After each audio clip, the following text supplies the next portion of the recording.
행복한 안식일입니다. 오늘 원래는 힛 어택이 예보가 되어 있었습니다.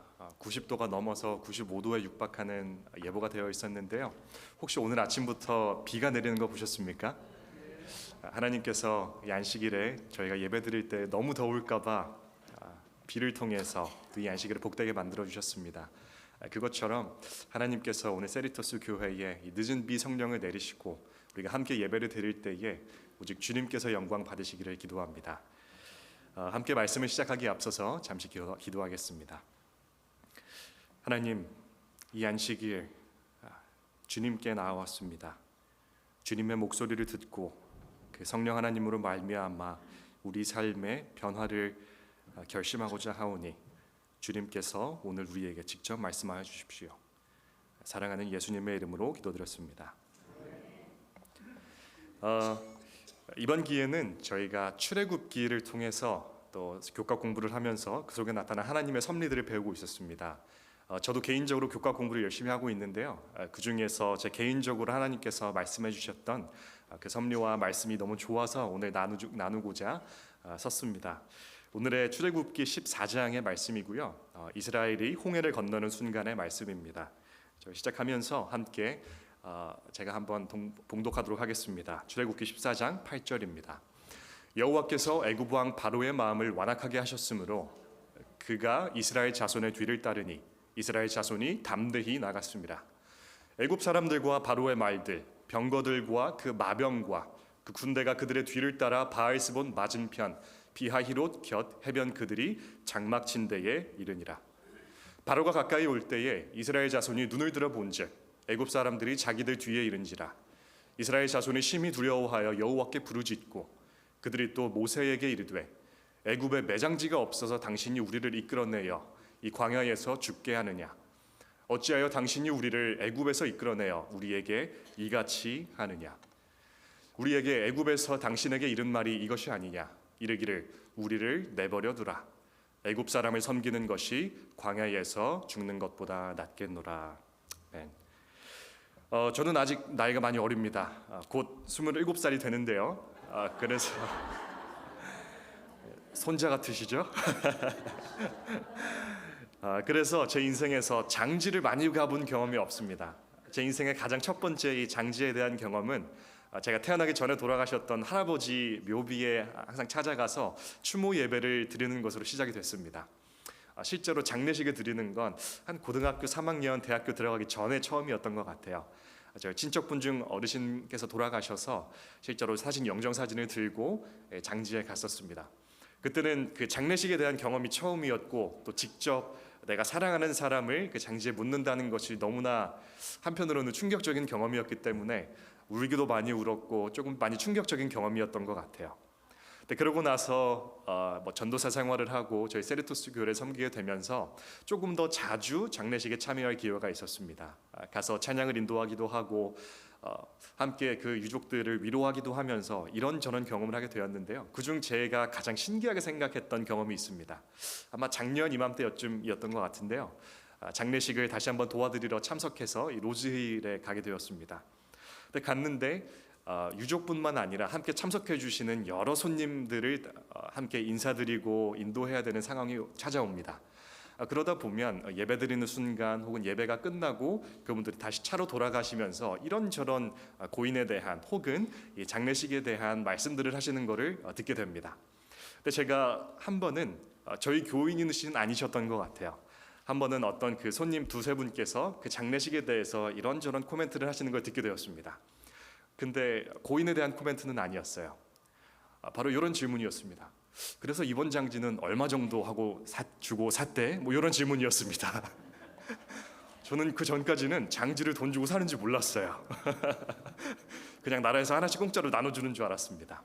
근데 그 질문도 너무 특이하고 너무 신기한 경험이었는데 그 이후 대화가 더 놀라웠습니다. 내가 40년 전, 50년 전에 주고 살 때는 한 3,000불, 4,000불에 주고 샀던 것 같은데 요즘은 비싸대. 그러면서 요즘 시세를 말씀해 주셨습니다. 근데 제가 이거를 설교를 준비하면서 그 숫자가 정확하게 기억이 안 나서 다시 한번 리서치를 했습니다. 과연 LA에 있는 평균 장지의 가격은 얼마인가? 혹시 얼마인지 아십니까? 최소 15,000불에서 시작합니다. 그리고 가장 좋은 프라임 스팟이라고 표현을 하더라고요. 가장 좋은 이 LA 나성의 프라임 스팟으로 구매를 하게 되면 그게 10만 불까지 올라간다 그럽니다. 저는 그거를 찾아보고 나서 저는 돈이 없기 때문에 아직은 죽으면 안 되겠다는 생각을 했습니다. 오늘 성경 말씀에서 그 말씀을 하고 있어요. 이 사람들이 무슨 말을 모세에게 하면서 불평하냐면, 너 혹시 돈이 없어서, 우리 애굽에서 장지를 사줄 돈이 없어서 우리 광야에서 다 이끌고 나와서 죽게 하는 거냐라고 불평을 하기 시작합니다. 근데 우리가 다 아는 것처럼 이 배경은 이들이 400년 동안의 slavery, 이 애굽 사람들에게 종되었던 경험을 하고 나오는 경험을 하고 난 다음에 있는 경험이에요. 제 자신은 우리 한국이 일본 아래에서 이 40년 동안 있었던 경험을 자세하게 알지 못합니다. 그러나 그 한이라는 정서가 저에게도 어느 정도 있는 것 같아요. 근데 만약 이 이스라엘 사람들이 대를 걸러서 400년이라는 기간 동안 내 아들의 아들까지 종되었던 경험을 이 애굽 사람들 밑에서 경험한다고 한다면 어느 순간에 이르러서는 내가 과연 이거를 벗어날 수 있는 힘이 있을까라고 스스로 질문을 할 것 같습니다. 이 400년이라는 시간은 그만큼 긴 시간인 것 같아요. 그러고 나서 어느 순간 하나님께서 말씀하시기를, 이 모세라는 사람을 통하여 말씀하시기를, 이제는 너가 그 종되었던 애굽 땅에서 나와서 하나님을 섬기러 약속되었던 땅 가나안으로 나아갈 시간이다라고 약속을 해주시고, 실제로 그 10가지 재앙을 통해서 하나님께서 이스라엘 사람들을 인도해 내십니다. 그러면 얼마나 기분이 좋을까요?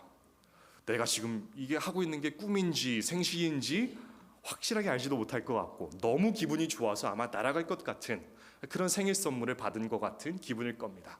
심지어 나가서는 오늘 하나님께서 우리에게 주셨던 것처럼 하나님께서 구름기를 통해서 덥지 않게 우리를 가려주시기도 하시고, 비를 통해서 촉촉하게 만들어주시기도 하시고, 불기둥을 통해서 우리를 따뜻하게 만들어주시는 그런 경험을 만약에 오늘 우리가 직접 한다고 생각해 보세요.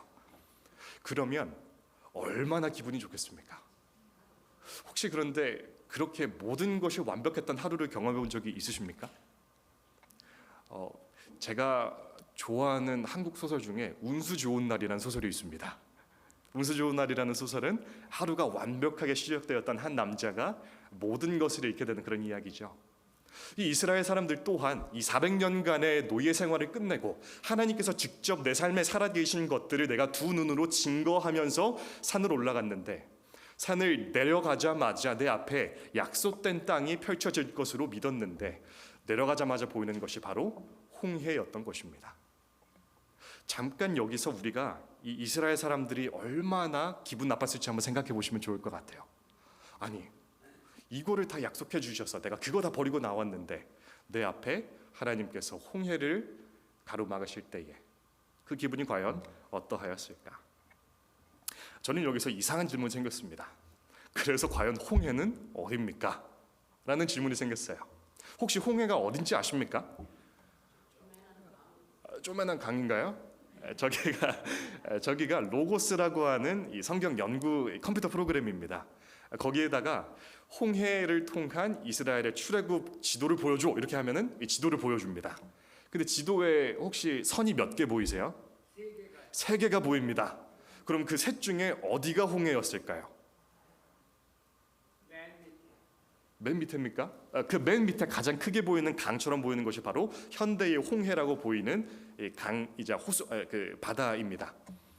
근데 그 성경 연구 프로그램은 정말 대단한 교수님들이 다 프로그램 해놓은 공부 프로그램이에요. 근데 거기서 3개를 보여준다는 건 다른 말로 바꿔 말하면 그분들도 모른다는 겁니다. 홍해가 어딘지 그분들도 몰라요. 왜 모르는가? 오늘날에 부르는 이 레드시라고 하는 이 홍해는 그 밑에 있는 큰 바다입니다.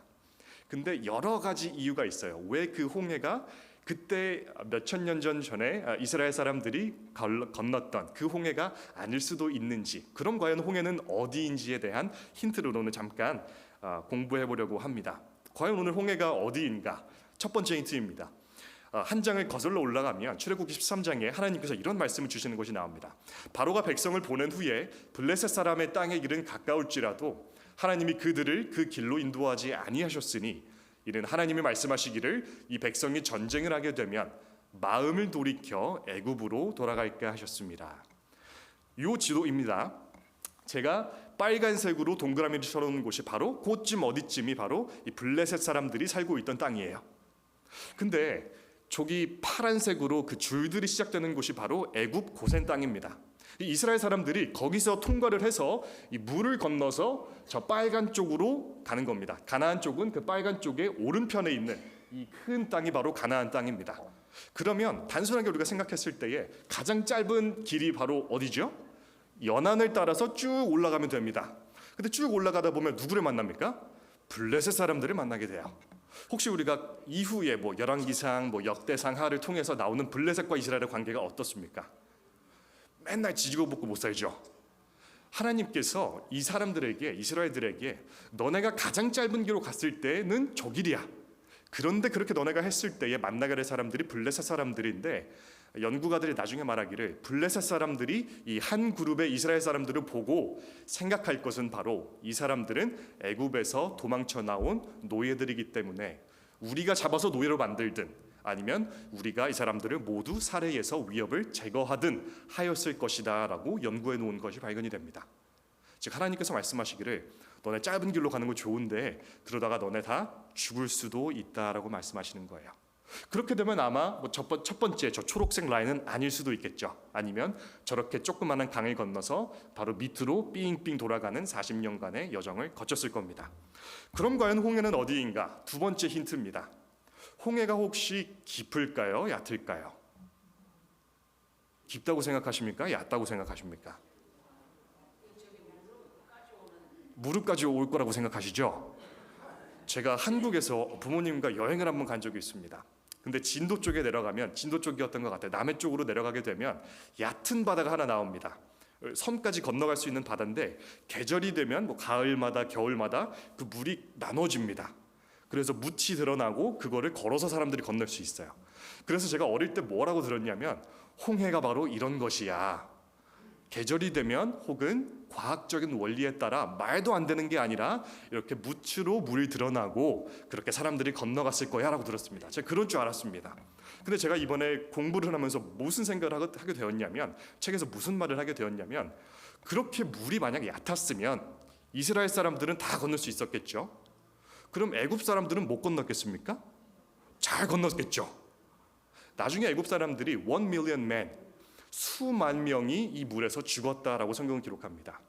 그런데 그 죽었다는 조건이 성립되기 위해선 물이 단순히 얕기만 해서는 안 됩니다. 혹은 우리 사람들이 과학자들처럼 설명하는 걸로 계절이 돼서 물이 나누어졌다라고 설명하는 것으로는 이스라엘 사람들이 건넌 것은 설명이 되지만 이집트 사람들이 바로를 포함해서 몇만 명이 그 물속에서 죽은 것이 설명이 되지 않아요. 그렇다면 무조건 깊기만 한 곳이 바로 홍해일까요? 그럼 또 안 됩니다. 혹시 등산하는 거 좋아하시는 분 계십니까? 저는 등산하는 걸 좋아합니다. 그런데 등산을 갈 때에 너무 높으면 가기가 싫어져요. 너무 낮으면 안 되지만 너무 높으면 가기가 싫어집니다. 물이 있을 때에, 물이 깊다는 뜻은 그 물이 거두어지는 순간 해수면에서 거기까지 내려가야 된다는 걸 의미합니다. 똑같은 시간 안에 애굽 군대들이 쫓아오는 그 시간 안에 똑같이 내려간 만큼 다시 올라와야 되는 것을 의미해요. 만약에 홍해가 나누어졌는데 너무 깊어서 그랜드 캐니언처럼 내려가는데 하루 종일 걸리고 올라가는데 하루 종일 걸렸으면 다 잡혀서 죽었지 않겠습니까? 두 번째 힌트는 너무 깊지도 않되 너무 얕지도 않아서 이스라엘 사람들이 구원받을 수 있을 만한 깊이, 그러나 애굽 사람들은 죽을 수 있을 만한 적당한 깊이였을 것입니다. 마지막 힌트입니다. 홍해가 영어로 뭔지 아십니까? 저 둘 중에 하나입니다. 홍해가 바로 Red Sea입니다. 빨간 바다라는 뜻이죠. 제가 이번에 공부를 하다가 놀라운 표현을 발견했어요. 사실은 Red Sea가 아니고 Reed Sea래요. Reed는 잡초라는 뜻입니다. 잡초. 학자들이 제기한 가설입니다. 뭐 역사 공부이기도 하고요. 이 학자들이 공부를 해봤는데 이 성경에는 여러 가지 번역본이 있습니다. 뭐 저는 요즘 NIV라는 성경을 읽고 있는데요. 뭐 개역 개정판 아니면 New King James, King James 버전 여러 가지 버전이 다릅니다. 근데 조금 더 거슬러 올라가면 제일 구약의 오리지널 버전은 이 히브리 성경이겠죠. 히브리어 성경이겠죠. 근데 그 히브리어 성경이 시간이 조금 흘러서 나중에 이 신학자들이 그것을 발견한 다음에 그리스어로 번역을 하게 됩니다. 그거를 Septuagint 혹은 이 헬라어 성경이라고 부릅니다. 근데 이 사람들이 그 히브리어 성경을 번역을 할 때 뭐라고 번역을 했냐면 히브리어 성경에서는 Reed Sea, 즉 잡초의 바다라고 기록해 놓은 것을 가져다가 그리스어로 Red Sea라고 번역을 해놨대요. 빨간 바다라고 바꿔서 번역을 해놨습니다. 이거는 제 생각이 아니고요. 이렇게 생각한 학자가 이렇게 적은 겁니다. 여기에서 사용된 히브리어 표현은 문자적으로 갈대의 바다, 얌숲이라고 쓰였다. 이때 쓰인 갈대라는 단어는 아기 모세가 갈대 사이에 숨겨져 있었던 곳, 출애굽기 2장 5절에 나오죠. 그것과 동일한 단어였다. 갈대라는 단어가요. 그래서 70인역, 그 셉투어진트라고 하는 70인역에 갈대의 바다를 학자들이 홍해로 번역했고, 이로 말미암아 어떤 바다를 가르치는지에 대해서 지금까지도 많은 논쟁이 있어 왔다. 이 번역에 있어서는 히브리어 본문의 모호함을 그대로 두어서 갈대의 바다로 옮기는 것이 적절하다. 왜냐하면 본문이 구체적으로 어떤 바다를 지칭하는지 확실히 알 수 없고, 얌숲이라고 하는 이 히브리어가 그 자체적으로 오늘날 홍해로 부르는 바다를 포함해서 여러 다른 바다를 가리킬 수도 있기 때문이다라고 기록을 하는 겁니다. 그래서 이 갈대라고 하는 바다는 단순히 얕은 바다, 습지 같은 데를 의미하는 것으로 이해돼서는 안 된다. 그렇게 표현이 되어 있긴 하지만 그렇게 해석하면 성경이 말하는 것처럼 바다 사건의 기적성을 축소시키는 결과를 가져옵니다. 성경은 분명히 애굽 사람들이 병거와 함께 그곳에서 수장되었다라고 증언합니다. 그러므로 갈대의 바다는 깊이 있는 규모가 있는 수역으로 바다로 이해하는 것이 옳습니다라고 나와 있습니다. 이 힌트를 다 보시고 나서 과연 홍해가 어디였는지 아시겠습니까? 전 더 모르겠습니다. 전 공부를 하면서 그래서 어디라는 거지라는 생각을 했어요. 여기도 아니라고 하고 저기도 아니라고 하고, 아직까지 고고학자들이 그 바다 밑에 들어가서 이 수레들, 이게 죽은 사람들의 시체들 이런 것들을 찾는 과정을 아직도 하고 있습니다. 제가 답도 모르면서 이 질문을 가져온 이유는요, 그렇게 깊은 바다 혹은 장엄한 바다를 보았을 이스라엘 사람들의 마음이 어땠을지, 모세를 단순히 불평했다는 사람들의 기록이 아니라 만약 내 삶이 그랬다면, 내 삶이 모든 것을 다 버리고 미국까지 건너왔는데 당장 미국에서 마주하는 것이 당장 한국으로 돌아가 라든지, 너는 여기서 할 수 있는 것이 아무것도 없어 라든지, 너는 여기서 차를 살 수도 없고 집을 살 수도 없고 바다가 가로막는 그런 경험을 만약 우리 삶에서 하게 되었다면 그 마음이 얼마나 좌절스럽고 얼마나 슬프고 모세를 원망함으로써 하나님께서 뭐라도 내려주셨으면 하였을 마음이었을지 한번 우리가 상상해보자는 겁니다. 여기까지 만약에 말씀이 준비되었으면 아마 좌절스러운 곳에서 끝났을 것 같아요. 그러나 하나님께서는 그런 이스라엘 사람들에게 세 가지의 원칙을 내려주십니다. 이 세 가지의 원칙은 하나님께서 오늘 우리에게 말씀하시는 것이라고 우리가 생각하고 받아들였으면 좋겠습니다. 그래서 출애굽기 14장 13절 14절로 가면 모세가 백성에게 직접 하나님의 말씀을 전하는 길이 나옵니다. 모세가 백성에게 이르되 너희는 두려워하지 말고 가만히 서서 여호와께서 오늘 너희를 위하여 행하시는 구원을 보라. 너희가 오늘 본 애굽 사람을 너희는 영원히 다시 보지 아니하리니 여호와께서 너희를 위하여 싸우시리니 너희는 가만히 있을지니라. 첫 번째 우리가 기억할 하나님께서 우리 삶에 주시는 원칙은 바로 가만히 서는 것입니다. 하나님께서는 이스라엘 백성에게 가만히 서라고 말씀하셨어요. 왜 가만히 서는 것이었을까요? 인간이 가장 무서운 것을 마주하였을 때 우리의 가장 마음속에 드는 첫 번째 리액션이 어떤가라고 생각하십니까? 저는 이 말씀을 읽으면서 내가 이스라엘 사람이었을지라도 도망가고 싶을 것이었다라는 생각을 하게 됐습니다.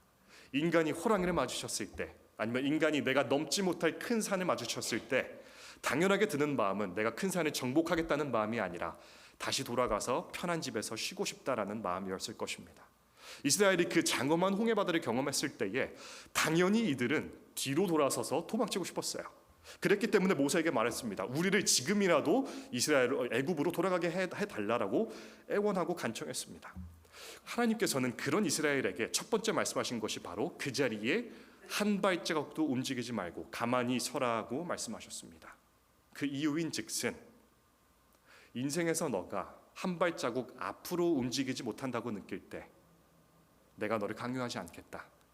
그러나 그 인생에서 가장 장엄한 바다를 마주치고 무서워할 때에 너가 뒤돌아서서 도망친다면 내가 너의 삶에 이루어줄 수 있는 그 기적을 너는 볼 수 있는 기회를 놓치는 것이니, 만약 앞으로 나아갈 수 없다면 뒤로 물러서지 말고 그곳에서 가만히 서라 하고 하나님께서 우리 삶에 말씀하시는 것입니다.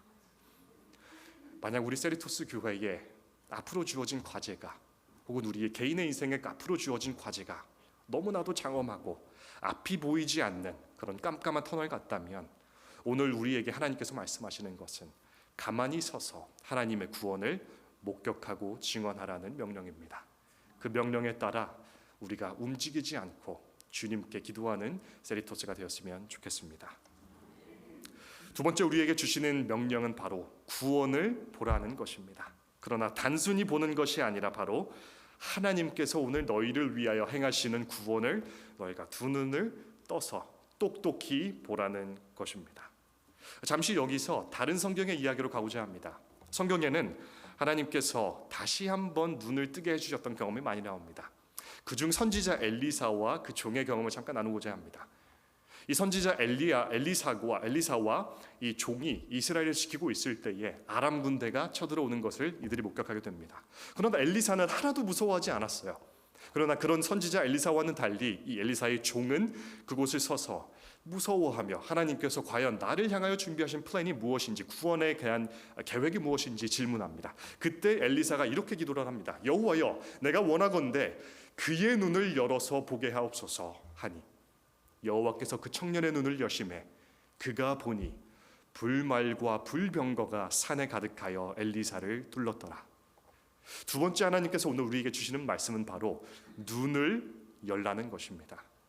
대부분의 순간에 우리는 이 세상의 것들을 보느라 그것을 모두 주관하고 다스리시는 하나님을 보지 못합니다.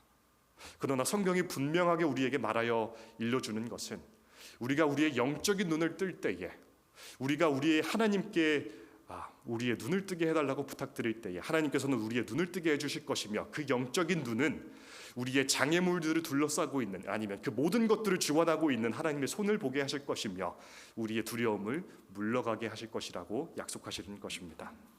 그래서 우리 교회 주석에서는 이렇게 말하고 있습니다. 가장 위대한 실제들은 육안으로는 볼 수 없다. 영적인 사물들은 영적으로 식별된다. 우리의 눈이 열려서 하나님과 그분의 왕국의 지극히 중요한 사물들을 볼 수 있는 것은 우리의 가장 큰 필요이다. 우리가 인생을 살아갈 때 가장 필요한 것들이 세상에서의 성공, 우리의 자식들이 잘 되는 것, 아니면 돈을 잘 불리는 것이 아니라 우리의 영적인 눈을 열어서 하나님의 왕국이 어떻게 이 지구에서 이루어지고 있는 것을 보는지를 아는 것이 바로 우리의 가장 큰 필요이다. 만약 하나님께서 우리의 눈을 열지 않는다면 우리는 눈먼 자로 인생을 보내게 될 것이며 여호와의 사물들을 이해할 수 없을 것이고, 의의 지극히 중요한 곳을 볼 수 없을 것이며 거룩함의 중요성을 이해할 수 없을 것이다. 하나님께 기도할 때에 우리의 눈이 열려 이 땅에서 가장 소중한 사물들의 중요성을 보기 시작한다. 얼마 전에 새로운 영화가 개봉을 했습니다. F1이라고 하는 영화인데요, 레이싱하는 영화입니다. 혹시 본 적이 있으신지 모르겠습니다. F1이라고 하는, 포뮬러 1이라고 하는 자동차 운전하는 스포츠를 혹시 본 적 있으세요? 저는 자주 보지는 않습니다. 그런데 가끔씩 뉴스에 이렇게 떠요. 뭐 어떤 선수가 뭐 좋은 차를 탄다, 뭐 이런 스포츠가 뜹니다. 근데 저는 축구를 되게 좋아합니다. 이거보다는 축구를 더 좋아해요. 그래서 얼마 전에 손흥민 선수가 이 LA에 왔죠. 너무 행복했습니다. 근데 축구라는 스포츠를 잠깐 생각을 해보면, 축구라는 스포츠는 한 팀에 11명이 뜁니다. 근데 한 팀이 다른 한 팀이랑 경기를 하게 되면 그 경기장 안에서 22명의 선수가 플레이를 해요. 근데 그게 끝이 아니라 후보 선수들이 한 10명 정도 있습니다. 그거 다 합치면 감독까지 해서 한 50명 정도가 그 경기장에서 경기를 하는 거예요. 근데 그거보다 더 많은 선수가 뛰는 스포츠가 있습니다. 야구는 그거보다 더 많아요. 한 팀에 40명씩 있습니다. 미식축구는 더 많아요. 이 세상에 많은 스포츠들이 있는데 대부분의 스포츠들은 한 팀에 수십 명씩 있고 그 팀들이 모여서 몇백 명씩 리그가 있습니다. 그 리그도 나라마다 하나씩 다 있어요. 그러니까 사실 생각해보면 몇천 명씩 그 프로 선수들이 경기를 하고 살아가는 겁니다. 근데 이 모터 스포츠는 조금 특이해요. 저도 이번에 공부를 하면서 알게 됐지만 이 모터 스포츠는 전 세계에 단 20명의 선수밖에 없습니다. 하고 싶은 사람들은 너무 많아요. 몇만 명씩 지원자들이 있지만 정말 어릴 때부터 엘리트 코스를 밟고 트레이닝을 받은 딱 20명의 선수만 이 경기를 할 수 있게 됩니다. 그만큼 요구되는 조건들이 많기 때문에 그래요. 축구는 뭐 어느 정도 운동신경이 있으면 할 수 있다면 이 운전하는 거는 그렇지 않습니다. 왜 그렇지 않냐를 잠깐 설명을 해드릴게요. 우주를 가기 위해서는 우주선에 들어가야 되죠. 우주선은 비행기처럼 생겼습니다. 그 비행기가 발사대에서 런치를 시킬 때 엄청난 이 중력 가속도가 발생을 합니다. 영어는 그게 G-force라고 하죠. 이 G-force가 발생을 하는데 그거는 이 지구 위에서 이 사람 몸을 끌어당기는 몸에 가해지는 압력을 의미합니다. 보통 우주 비행사가 하늘로 올라갈 때에 몸에 가해지는 G-force가 한 3에서 4 정도 된다고 합니다. 3에서 4G 정도 된다고 합니다. 근데 이 우주 비행사가 우주 비행을 마치고 지구로 다시 돌아올 때 오히려 더 큰 지구의 이 중력이 가속도가 전해진다 그래요. 내려올 때는 오히려 한 4에서 5G 정도 되는 압력이 몸에 가해진다 그럽니다. 그래서 내려오는 순간 그리고 올라가는 순간에 정신을 잃지 않기 위해서 우주 비행사들이 몇 년 동안 이렇게 신체적인 트레이닝을 받는다고 합니다. 그런데 이 F1 차를 세상에서 가장 빠른 차를 운전하는 운전사들에게는 얼마 정도의 중력 가속도가 가해지는지 아십니까? 5에서 6 정도의 중력 가속도가 이 사람들의 몸에 전해집니다. 우주 비행사는 3에서 4 정도인데 이 사람들의 몸에는 5에서 6 정도의 압력이 전해지는 거예요. 그래서 그 순간에 브레이크를 잡거나 아니면 코너를 돌 때에 내가 목으로 혹은 머리로 그걸 잘 견디지 못하면 일반인들은 바로 정신을 잃고 목뼈가 부러질 수 있는 정도의 그런 압력이에요. 그렇기 때문에 아무리 우리가 세상에서 가장 빠른 차를 운전하고 싶다고 할지라도 이거를 견딜 수 있는 몸에 준비가 되어 있지 않으면 순식간에 시력이 까매지는 거, 블랙아웃이 되는 겁니다. 그런데 가끔 이 사람들의 경기를 보다 보면 이 사람들도 사고가 나요. 뭐 차 안에서 불이 붙기도 하고 둘이 부딪히기도 합니다. 아니면 갑자기 코너를 돌다가 차가 뺑뺑뺑뺑 돌다가 벽에 부딪히고 사망을 하는 경우까지 있어요. 이 사람들이 이렇게까지 고도로 트레이닝이 되어 있는데 과연 왜 정신을 차 안에서 잃는가를 사고를 왜 내는가를 사람들이 분석을 해봤습니다. 그랬더니 사람들이 운전을 할 때에 아무리 고도로 훈련이 되어 있지만 이 사람들의 눈에 target fixation이라고 하는 현상이 발생을 한대요. 이게 한국말로 뭐냐면 초점이 집중되는 걸 의미합니다. 그게 무슨 말이냐? 이 사람들이 운전을 할 때에 혹시 도로 위에 요철 같은 게 보이시면 어떻게 하십니까? 피하시죠. 70마일, 80마일로 달리고 있을 때 요철을 피하는 건 상당히 어렵습니다. 근데 이 사람들은 200마일, 300마일로 달리고 있어요. 그렇지만 이 사람들의 눈에 그 요철이 들어오면 당연히 그거를 피해야 됩니다. 근데 그 요철이나 장애물을 눈앞에서 발견했을 때 무슨 현상이 몸속에서 발생을 하냐면 이 nervous system, 내 마음속에 갑자기 신경 교감계가 확 곤두서는 거죠. 그래서 내 앞에 지금 위험 장애물이 있다라고 딱 보고 판단을 하는 겁니다. 그래서 내 모든 신경이 거기로 쏠리게 돼요. 그러면 무슨 현상이 발생하냐면 그 장애물을 피해서 가야 되는 건데 내가 그 장애물에 너무 몸에서 집중을 한 나머지 내 눈이 보고 있는 그 장애물 쪽으로 차가 쏠리는 거예요. 피하는 게 아니라 그쪽으로 돌진을 하는 겁니다. 순간 시야가 좁아지는 거예요. 그거를 보고 말고 target fixation이라고 합니다. 그래서 이 사람들이 정말 동물적인 운동신경을 가지고 그 장애물들을 볼지라도 순간 긴장하고 시야가 좁아진 나머지 피하는 게 아니라 장애물로 가서 충돌을 하고 마는 것입니다. 저는 이걸 보면서 그래서 이제 F1 스포츠에 이런 말이 있습니다. 그래서 You look where you want to go, not at what you fear. 너가 두려워하는 것을 보지 말고 너가 가고 싶은 곳으로 너의 시선을 고정해라라는 말이 이 모터 스포츠에 있다고 합니다. 저는 이거를 보면서 우리의 삶이 참 이와 비슷하다라는 생각을 많이 했어요. 우리의 삶에 힘든 일, 장애물, 나를 괴롭게 하는 일들이 발생했을 때에 대부분은 하루 종일 그것만 생각합니다. 나중에 말하겠지만 룬이라고 하는 히브리어 단어는 성경에 나오는 불평하다라고 하는 단어인데 그냥 불평하는 게 아니라 밤새서 불평했다고 하는 단어예요. 혹시 밤새서 뭐가 분해서 잠 못 주무신 적 있습니까?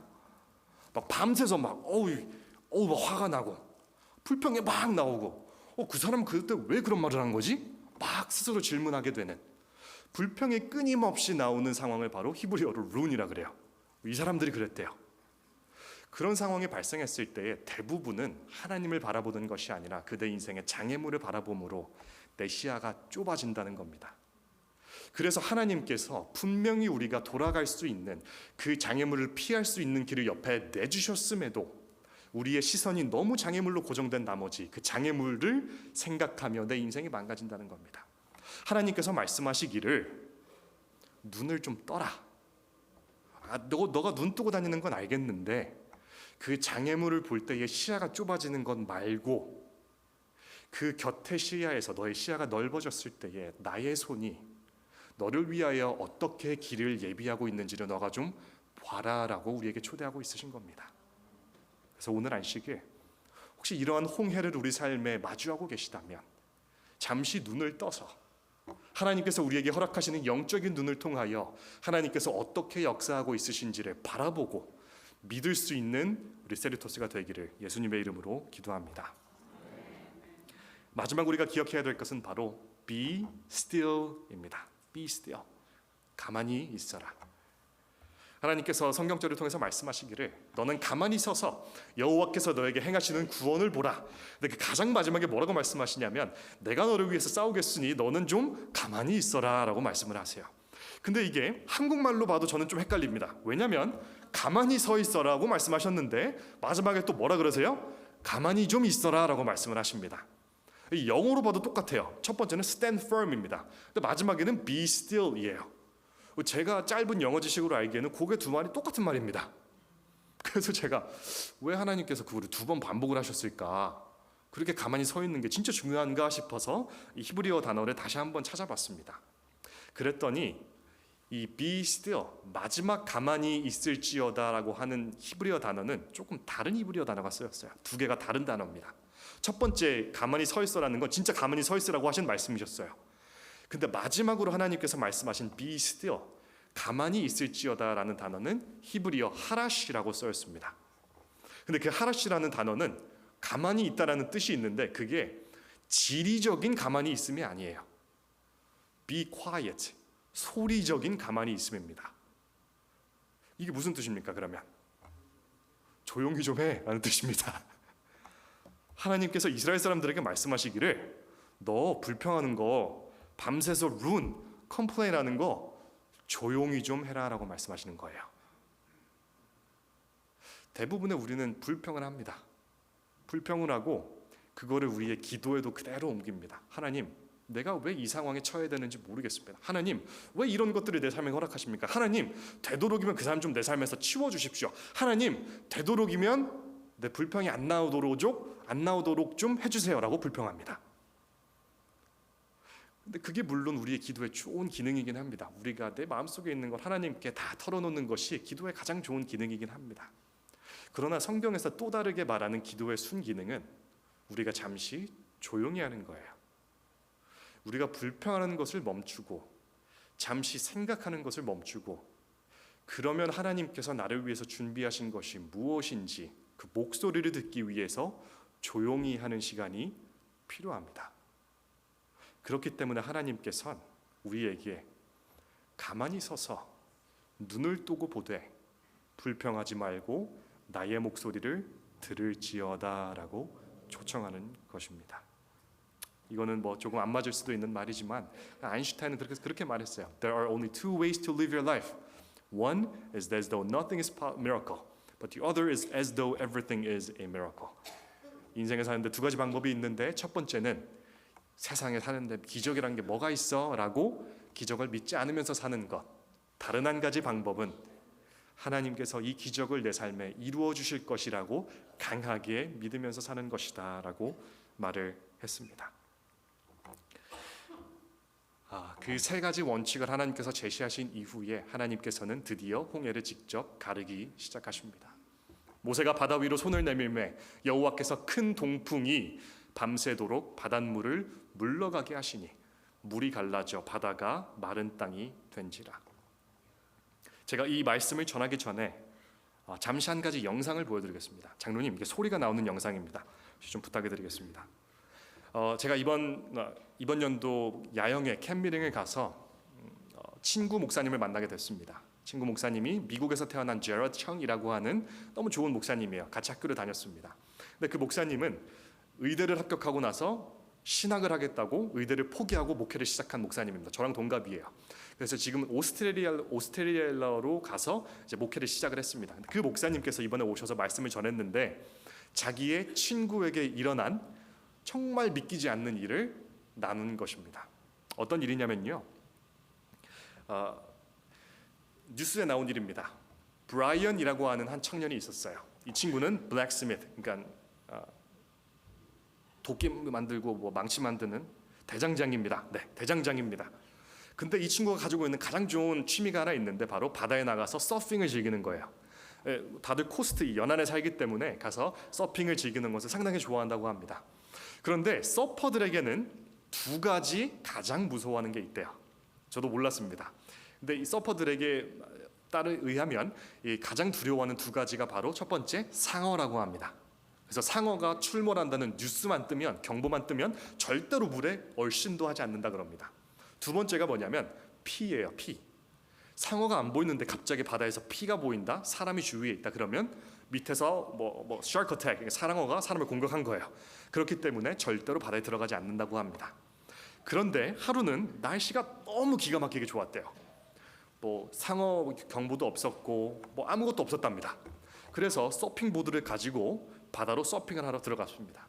파도가 완벽하게 치는 그 순간에 딱 올라가서 서핑을 하려고 하는 순간 어디서 비명소리가 들렸답니다. 옆에서 한 어린 소년이 Help me, it's a shark! 라고 하는 소리를 지르고 갑자기 물속으로 들어가더래요. 그러고 나서 상어 지느러미가 보이더랍니다. 그 순간 그거를 들은 모든 사람이 바다에서 무트로 도망쳐 나오기 시작했습니다. 이 사람도 브라이언이라고 하는 이 오스트레일리아 청년도 보통 자기였으면 그러면서 그 사이 거기서 피가 보이기 시작했답니다. 보통 자기였으면 자기가 제일 무서워하는 상어와 피가 보이기 시작하면 자기는 패닉해서 도망쳤을 거래요.